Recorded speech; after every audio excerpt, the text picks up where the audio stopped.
የፍጥረት ዓለሙ ረዳት ጠባቂ የሆንክ ሳጥናኤል እንድል ያረከው የበላይ አለቃ ኃያል ነው የሚሉ ሚካኤል ተማጸንኩም መጣሪ ፊት ትማልድልኝ ዘንድ ምነው አጀቴ በዛ እንደምን ላስምር ትለኝ እንደሆነ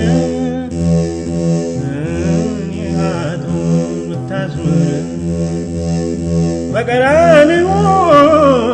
ለአዳም ሲል የተቀበለው 13ቱን መከራን በሞቱ ሕይወት የሰጠውን ይመስላል ይሉሃል እኔ ድውይ ኃጥእ ብታስምር